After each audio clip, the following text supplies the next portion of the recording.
Hi, this is John Whitaker for the graduate level probability class, and this is our 23rd video lecture.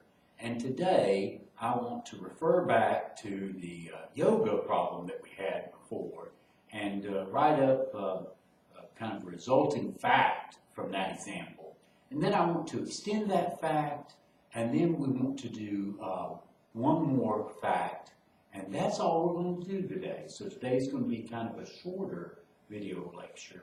And the last fact that I will do has some work in terms of its proof that might serve you well in doing the third problem from the third homework assignment. So I hope that you get something out of the proof that helps you for that homework assignment. Let us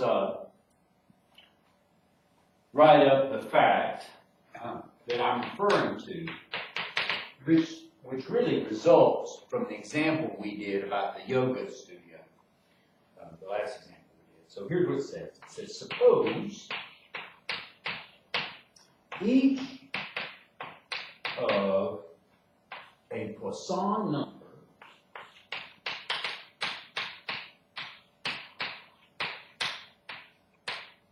of events is independently classified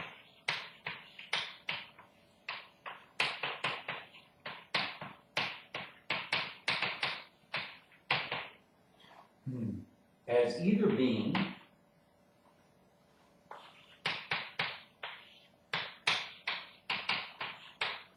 type 1 with probability P,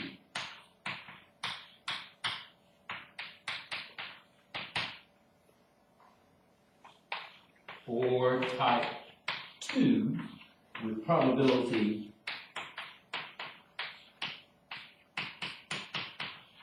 1 minus P. Okay, so this was like being classified as either female or type 2 being male in that yoga problem. Then the number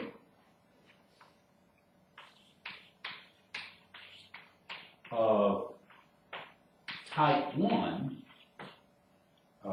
and type 2, and the number of type 2,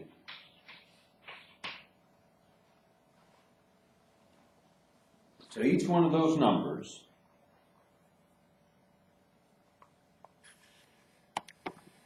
number of type 1 and type 2, I will say events, are independent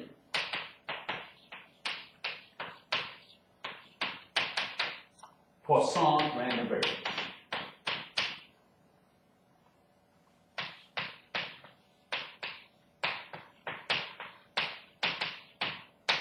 Okay, that's what the result of the previous example of the yoga shop showed. So this is kind of just generalizing that result. Okay, and so I'll write that down. The proof of this fact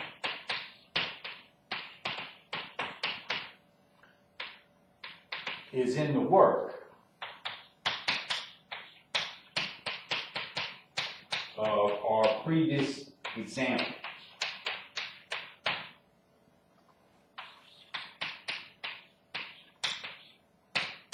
Okay, I'm about to write up another fact, but before I do,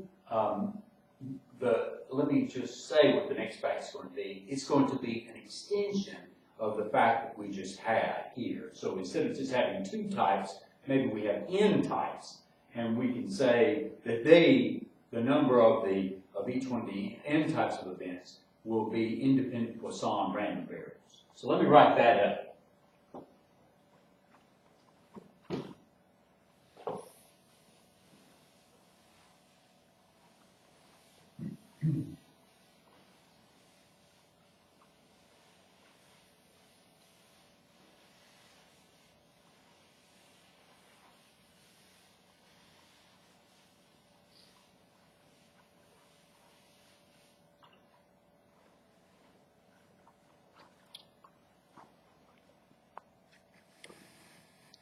Okay, so we'll prove this generalization. Let me write it out. As a fact,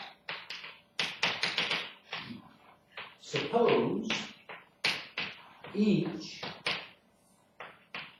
of a Poisson distributed number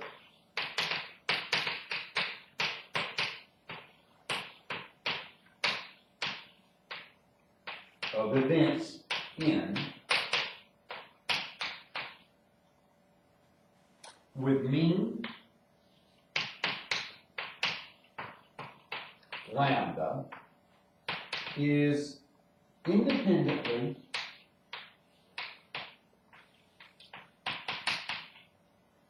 classified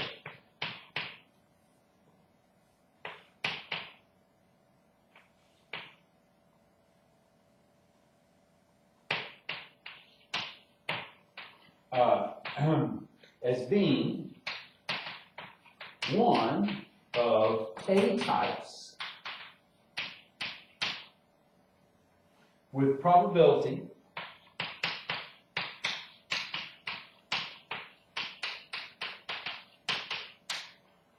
that it is of type I, being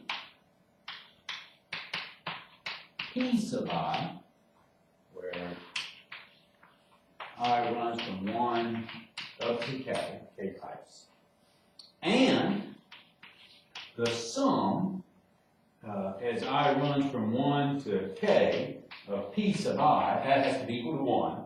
So in the case where we only had 2, we had P and 1 minus P. So P sub 1 was P, and P sub 2 was 1 minus P. They add up to 1. But here we have k types.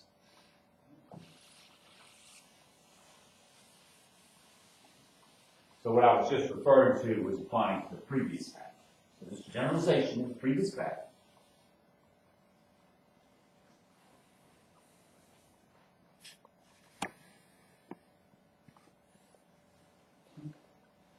Now, if n sub I is the number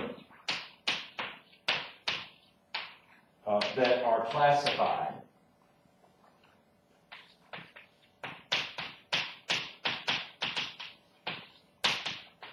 as, so this was I here, as type I,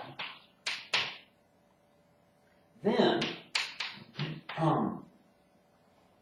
n sub 1, n sub 2, all the way up to n sub k are independent Poisson random variables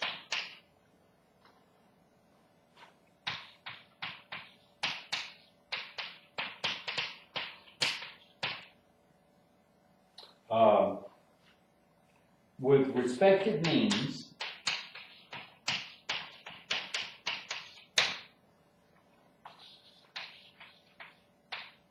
lambda times P sub I. And that's what we want to prove. And the proof is much like our work from the yoga shop example.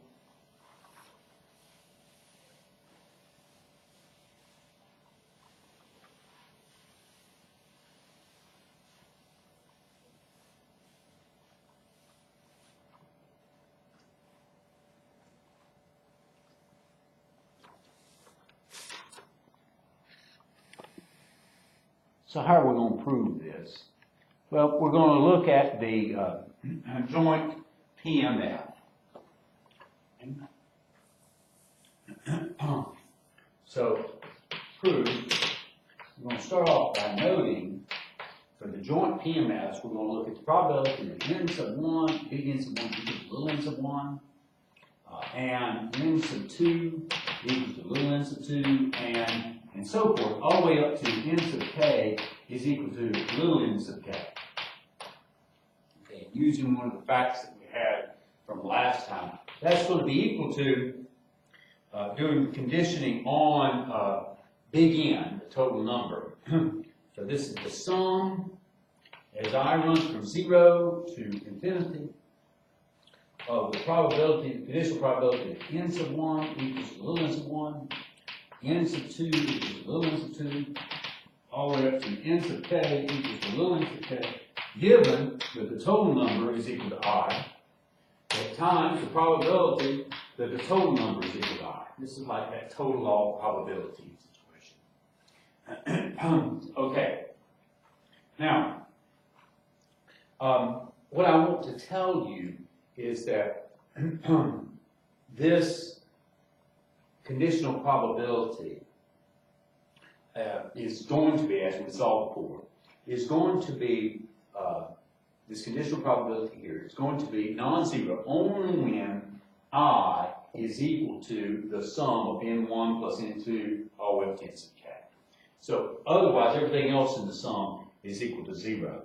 So this is really equal to the probability that n sub 1 equals to little n sub 1, comma, n sub 2 equals to little n sub 2, all the way up to n sub k is equal to little n sub k, given that n is equal to n sub 1 plus n sub 2 plus all the way up to little n sub k, times the probability that n is equal to n sub 1 plus n sub 2 plus little n sub k.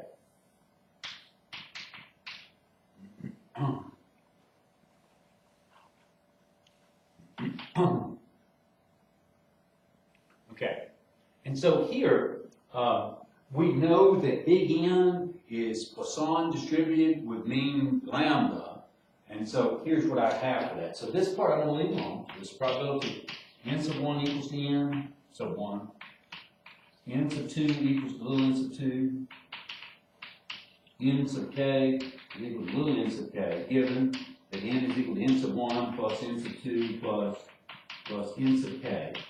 Here, this is going to be times, so this Poisson distributed, so it's e to the minus lambda, lambda to this power, so n sub 1, plus n sub 2 plus all the way up to n sub k, all over this power, n sub 1 plus n sub 2 plus all the way up to n sub k, factorial. So we need to work on this conditional probability here.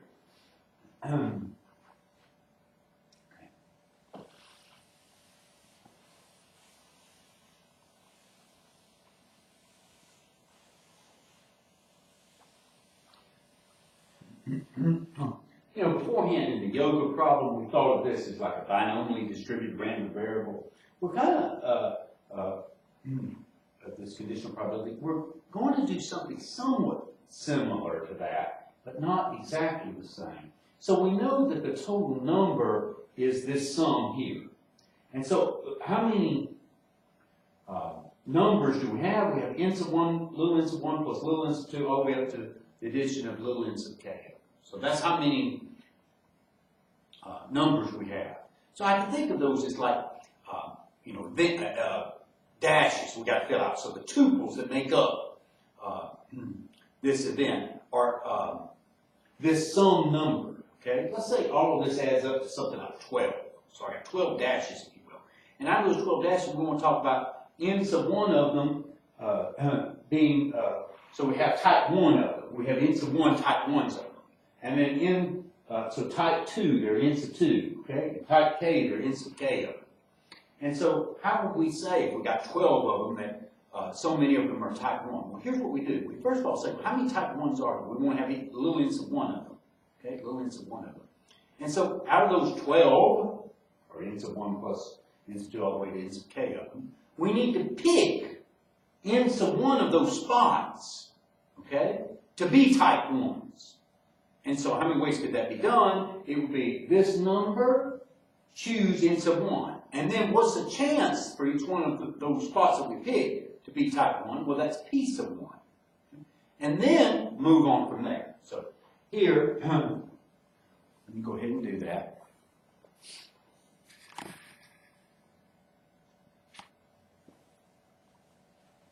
That's equal to, so here it would be n sub 1 plus n sub 2 plus n sub k, choose n sub 1, times p sub 1 raised to the n sub 1. And then, So we pick out of those n sub 1 plus n sub 2 plus n sub k numbers, n sub 1 of them. So how many spots are still left? Well, there's n sub 2 plus n sub 3 all the way up to plus n sub k number.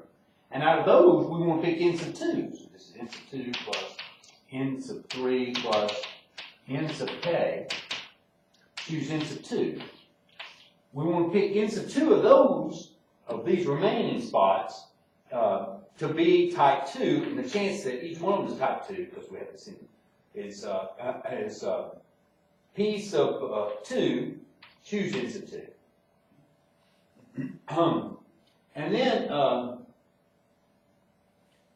we keep going, and so the last one is we have only n sub k spots for the k ones that remain. We choose n sub k, p sub k, n k times, so this is times, that e to the minus lambda, lambda to the n sub 1 plus n sub 2 plus n sub k, all over n sub 1 plus n sub 2 plus n sub k factorial. That's what that factor was remains. Okay. Now I'm going to say this is equal to. So here, to kind of simplify this, this is n sub 1 plus n sub 2 plus all the way up to n sub k factorial over n sub 2 plus n sub 3 plus all the way up to n sub k factorial times n sub 1 factorial. So remember how we do choosing. The top one factorial over the top one minus the bottom one factorial. That's this part. Times the bottom one factorial. That's what we have. Okay, I'm going to leave this off right now. This guy right here would be very similar. It'd be n sub 2 plus n sub 3 plus all the way up to n sub k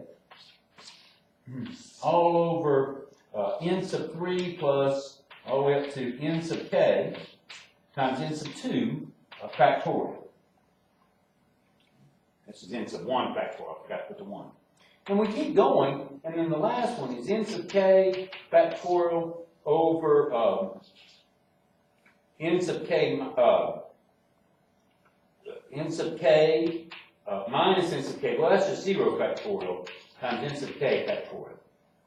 And then we have this p sub 1 to the n sub 1 all the way up to p sub k to the n sub k, and then times this quantity here, which I'll rewrite as lambda to the n sub 1 times lambda to the n sub 2 times lambda to the n sub k e to the minus lambda over the n sub 1 plus n sub 2 plus n sub k factorial.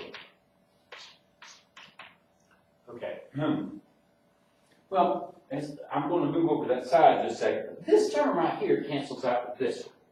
This term right here cancels out with this one. And up to here, what you notice is the next top cancels out with the previous bottom. Okay? So all those things are going to cancel. This is going to cancel. And so here's what we'll be left with.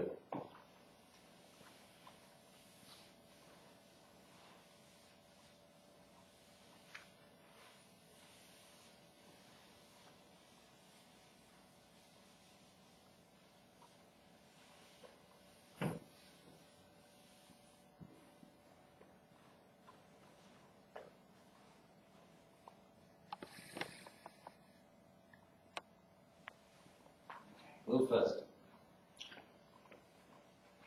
Here we go. So that's going to be equal to, after cancellation, 1 over n sub 1 factorial, n sub 2 factorial, all the way up to n sub k factorial. And then I'm going to rewrite this as p sub 1 times lambda raised to n sub 1, all the way, we still multiply, up to p sub 2 times lambda, not p sub 2, but p sub, well, maybe I'll put one more term here. So p sub 2 times lambda to the n sub 2, and we'll keep multiplying all the way up to, it's p sub k times lambda to the n sub k, and then times e to the minus lambda. And so if you want, that's the same thing as the product. So this big P stands for the product. Okay?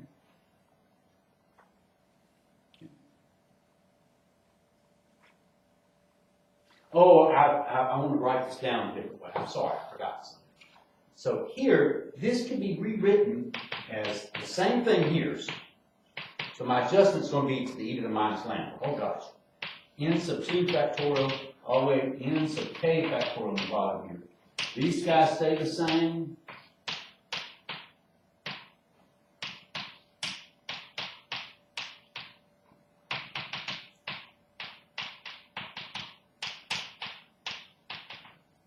Here, I'm going to rewrite this as e to the minus lambda, but what I'm going to do is multiply it by a funny looking 1, and that funny looking 1 is p sub 1 plus p sub 2 all the way up to p sub k. Because remember, the sums of the p sub i's are equal to 1. That's funny looking 1. So I can split this up, oh yeah, as 1 over n factorial n sub 2 factorial. Well, let's split this up just a little bit better. So this is 1 over n sub 1 factorial, p sub 1 lambda to the n sub 1, and then I'll write down e to the minus lambda p sub 1, splitting up this part. Then times 1 over n sub 2 factorial, p sub 2 lambda to the n sub 2, and then e to the minus lambda p sub 2. Well, times. We keep going, and the last one is 1 over n sub k factorial p sub k lambda to the n sub k and e to the minus lambda p sub k. Okay. That's what we have. Okay. And so if you want, you can write this down as a product, and this is the way I'll write it, as product. Let me give this some.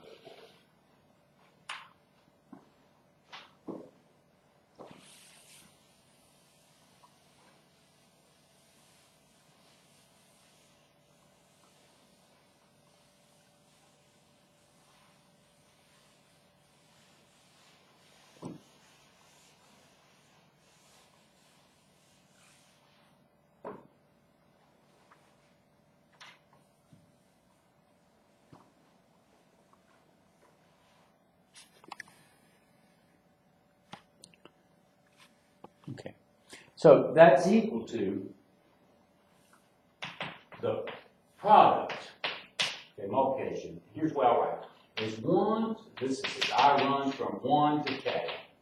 1 over n sub I factorial, it was lambda times p sub I raised to the n sub I times e to the minus lambda p sub I. So that's what the joint PMF is. N sub 1, n sub 2, all the way up to n sub k. That's what it is. Okay. Now, if we look just at the marginal, sometimes they're called, just the PMF, if you will, of n sub 1.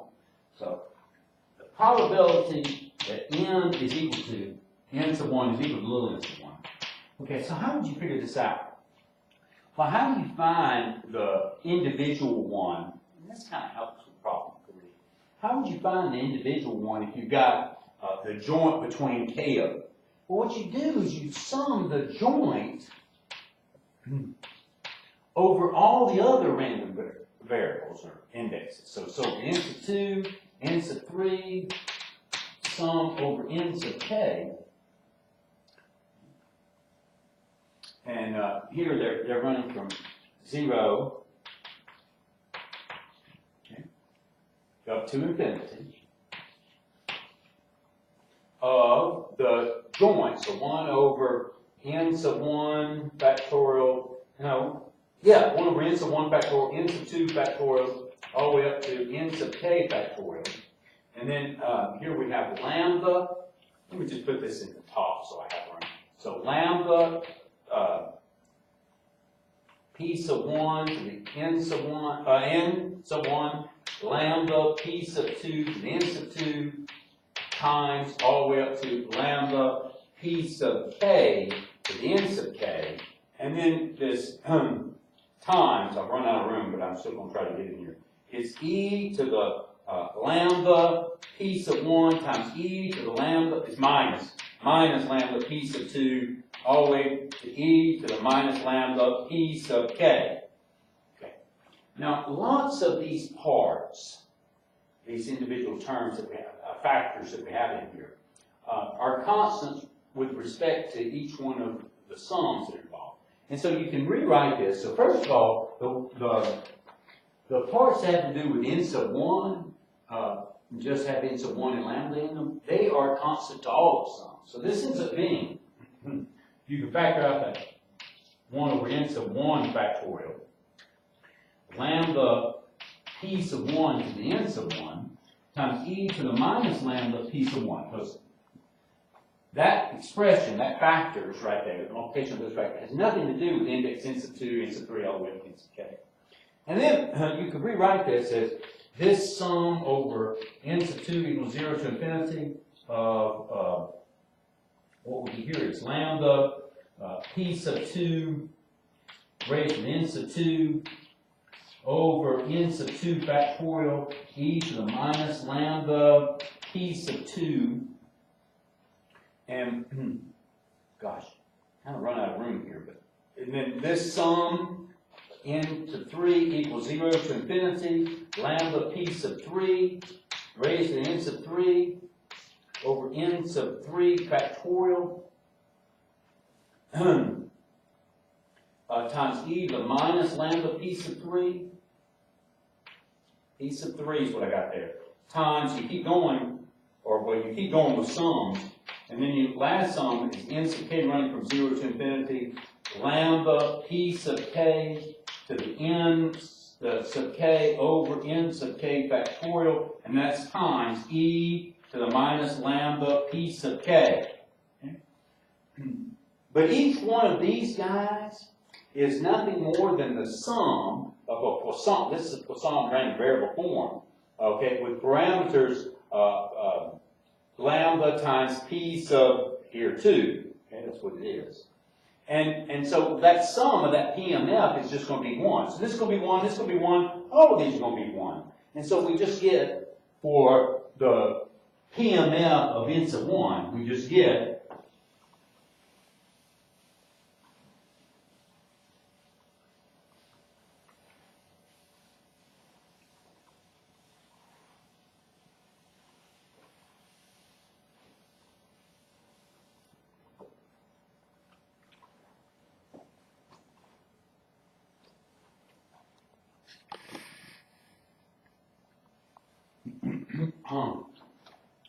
that's equal to 1 over n sub 1 times lambda sub p sub 1 raised to n sub 1 e to the minus lambda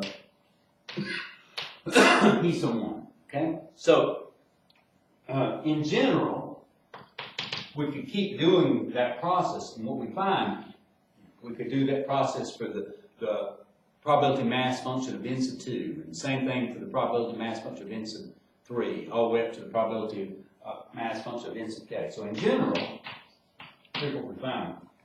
The probability that n sub I equals to little n sub I is equal to 1 over n sub I factorial, lambda times p sub I raised to n sub I times e to the minus lambda p sub I. Okay, so what does that mean? That means that we're getting the conclusion we want. So the n sub i's are independent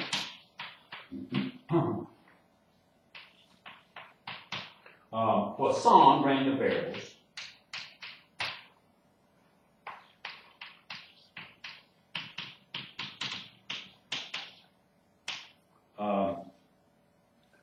with parameter lambda times p sub I. And the reason we can say that, I mean, we can recognize this as a Poisson PMF, but the reason we have them as being independent is because the joint PMF with the n sub 1 through n sub k is equal to the product of the individual PMFs of the n sub I, or n sub 1, n sub 2, n sub 3. And so that's why we have them being independent. Okay, that concludes that proof. There's only one more fact that I want to do.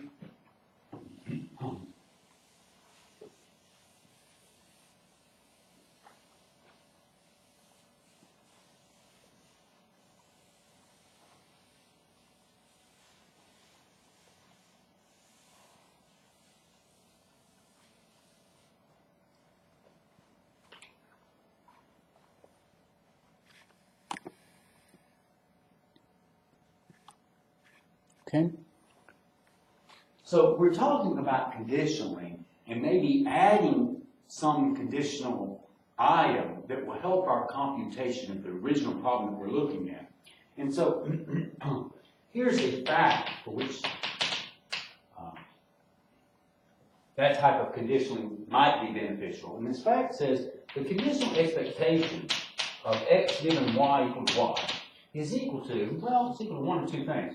It's the sum over w of the conditional expectation of x given w equals to w and y equals to y times f, so the conditional probability mass function of w given y. And that's if w is discrete. Or it's the interval from minus infinity to infinity of the conditional expectation of x given w equals to little w and y equals to little y times, again, the conditional PDF of y given, w given y, d, and here this is dw. So that's the two things that we want to prove. And here this is if w is continuous. So here we're talking about w being continuous or discrete, but x and y could be either discrete or continuous or mixed matched if you want. And so here's what I want to tell you. This statement is true for all x, y, and w types of random variable. And so for us, we're going to think of it as 8 cases. But we will, only prove this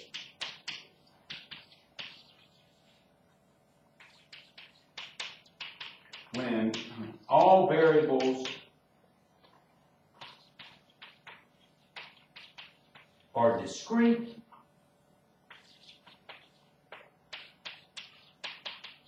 or all variables are continuous.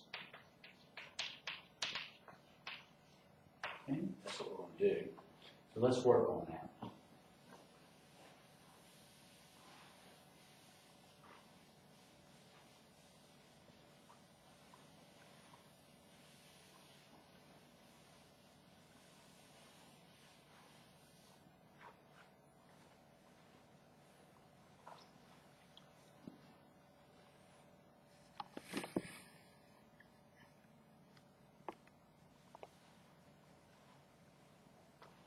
Okay, so I'll make this comment. The other situations are just beyond the scope of the course, okay? This is okay. So case 1, these two cases are. Suppose x, y, and w are all discrete random variables.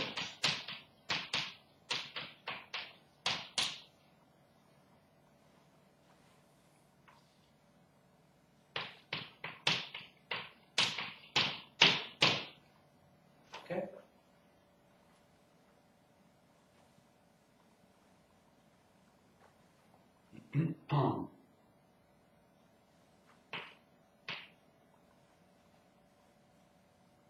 So in this case, here's what we want to show. We want to show that the conditional expectation of x given y is equal to that sum of the conditional expectation of x given y and w times the conditional probability mass function of w given y. So here, we'll look at that other part first of all, the right-hand side. So note the sum over all w values of the conditional expectation of x given y equal to y and w equals to little w times f, so w given y, w given y.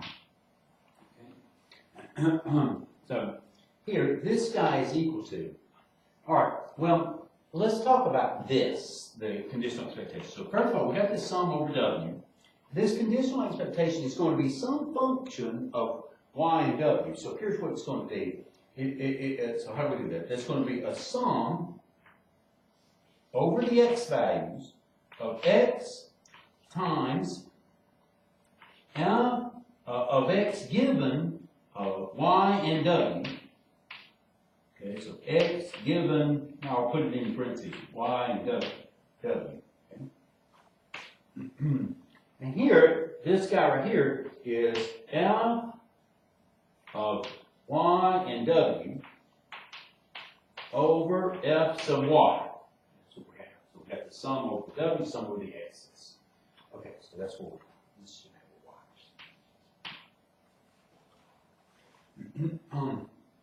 Okay.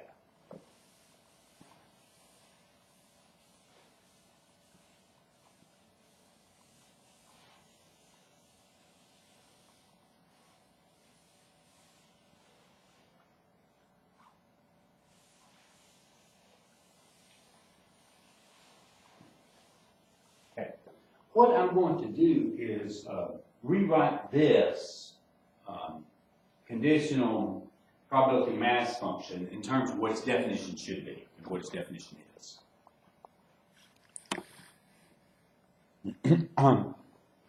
So this is a sum over all w values, sum over all x values. So here's x. This guy should be the joint PMF between x, y, and w over, here it would be the joint PMF of y and w times what we have is the joint PMF of y and w over f sub y of y.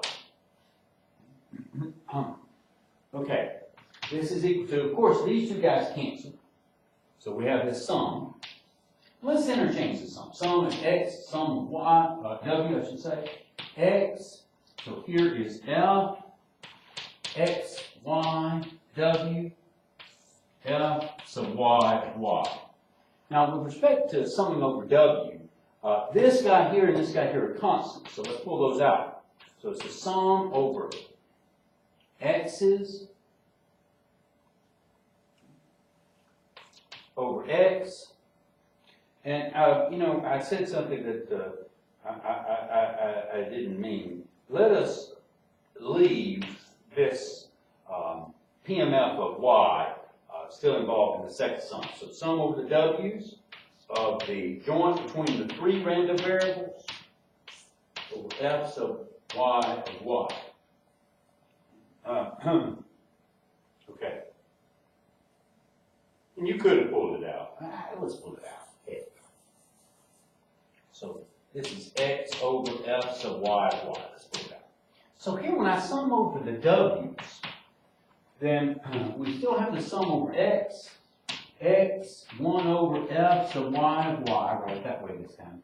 When you sum over the w's, what you're going to get is f of xy.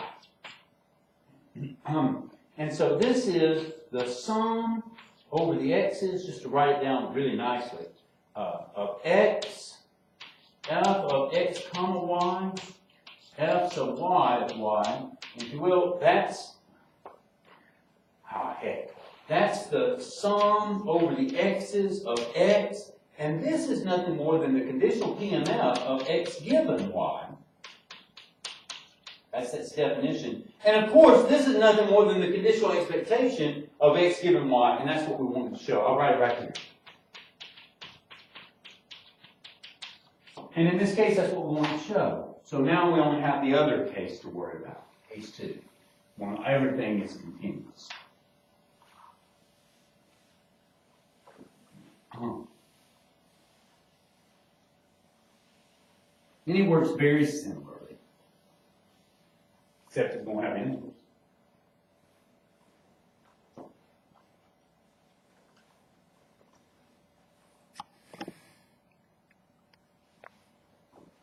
Okay. So case 2 is if x, y, and w are all continuous random variables.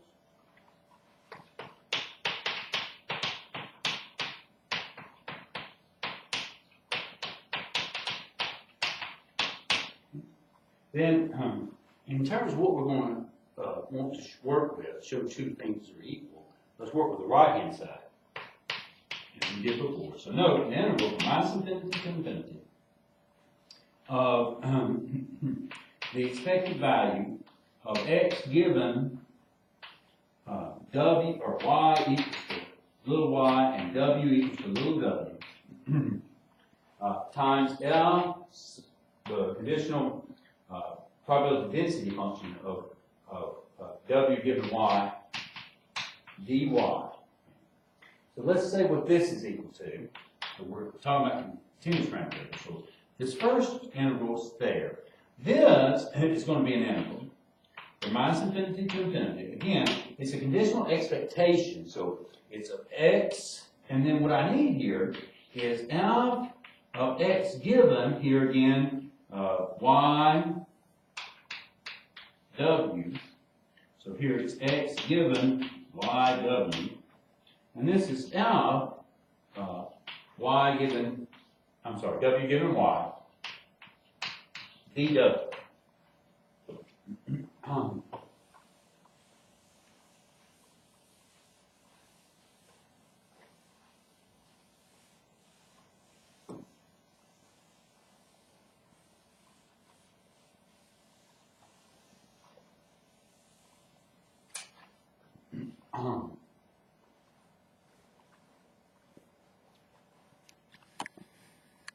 Okay. You know, let me back up. In that, again, what we're going to do is, the next change is to write what this conditional probability density function is equal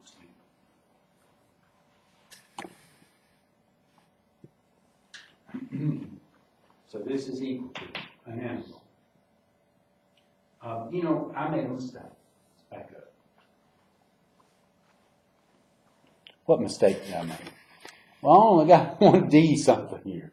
So here, there should have been a dx in front. Gosh. Dx, and then this is dw. Make that change.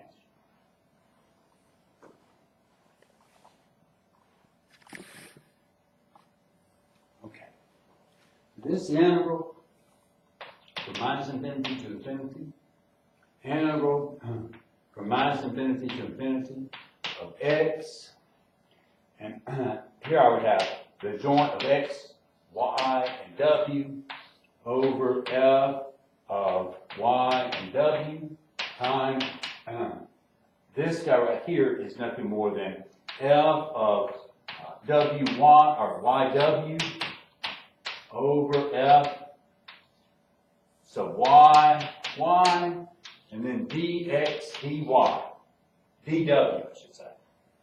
Here, these two guys cancel, and I'm going to interchange the sums.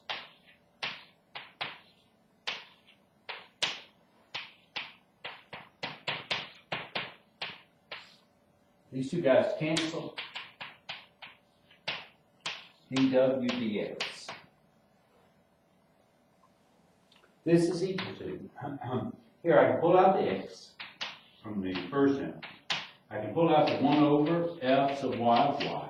just like what we had before. And then I have the second interval.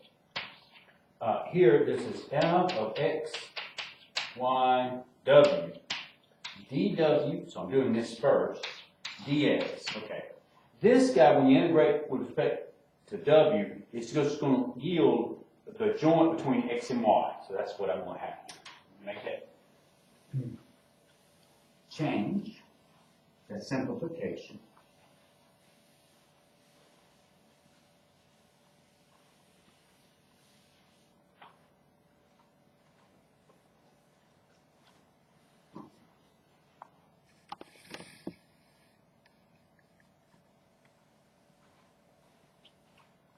Okay, that's equal to the integral from minus infinity to infinity.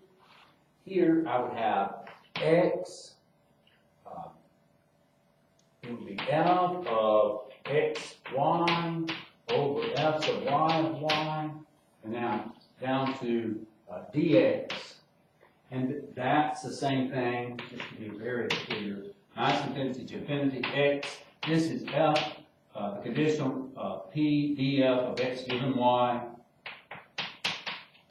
dx, and that's nothing more than the expected value of x given y. And that's what we wanted to show. And so that ends this proof in these two cases, and that's all I'm interested in doing. And so that ends this lecture. Thank you very much for your time and patience.